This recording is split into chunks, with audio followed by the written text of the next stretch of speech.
வணக்கம். முத்ராதன் யோகாவிற்கு தங்களை வரவேற்கிறேன். நம்ம இன்று கேட்குற கேள்விக்கான பதிலும் டோனி ஷாஹர் அப்படிங்கிறவங்க கேட்டிருந்த கேள்விதான்.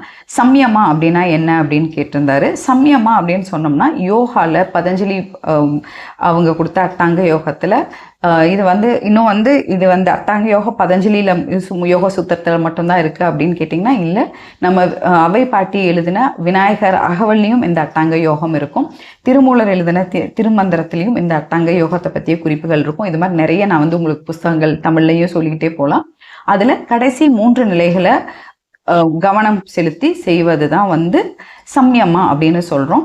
இதில் முதல் கூறான தாரணையை எடுத்துக்கிட்டீங்க அப்படின்னு சொன்னால் இது ஒருமுகப்படுத்துதல். அதாவது ஒரு மனதை ஒரு புள்ளி இல்லைன்னா ஒரு பொருள் இல்லை ஒரு கருத்தின் மேலே நிலைநிறுத்தி மனதை அலைப்பாய விடாமல் நீங்கள் அங்கேயே வச்சிருக்கிறது தாரணைன்னு சொல்கிற முதல் படியாகும். தியானம்ங்கிறது இதில் 2வதாக வரும். தியானம்னா கவனம் செலுத்தணும். அப்படின்னா நம்ம ஒரு பொருளை எடுத்து கவனம் செலுத்த ஆரம்பித்தோம் இல்லைங்களா, அந்த பொருள் மேலே கவனம் சிதறாமல், அதாவது சலனம் இல்லாமல் தொடர்ந்து என்னுடைய எண்ணத்தை அதே பொருள் மேலே நிலைநிறுத்தி வைக்கிறதுக்கு நான் பண்ணுற பயிற்சிகள் தியானம் அப்படின்னு சொல்கிறோம்.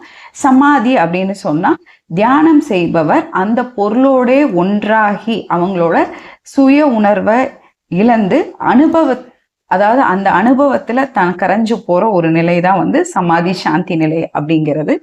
இப்போ சம்யமா எப்படி பயிற்சி பண்ணப்படும் அப்படின்னு சொல்லி கேட்டிங்கன்னா, சம்யமா எடுத்த உடனே இந்த 3ம் சொல்லித்தர மாட்டோம். மீதி 5 நிலைகளான இயமம், நியமம், ஆசனம், பிராணாயாமம், பிரத்யங்காரம், இது 5ஐயும் நம்ம தொடர்ந்து பயிற்சி பண்ணிக்கிட்டே வரும் பொழுது தாரணை, தியானம், சமாதி அப்படிங்கிற இதையும் நம்ம பயிற்சி பண்ணுவோம்.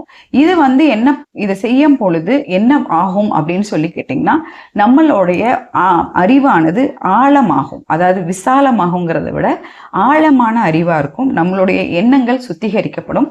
அதிகப்படியான விழிப்புணர்ச்சி இருக்கும்.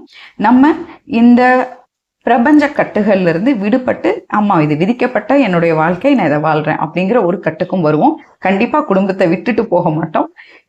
அப்படி ஒரு நிலையை நமக்குள்ள இது கொண்டு வரதுதான் இந்த சம்யமா பயிற்சியோட இது ஆனா தொடர்ந்து யோகா பண்றவங்களுக்கே இது தன்னாலேயே படிப்படியா நீங்க அந்த நிலைக்கு போவீங்க. நன்றி, வணக்கம்.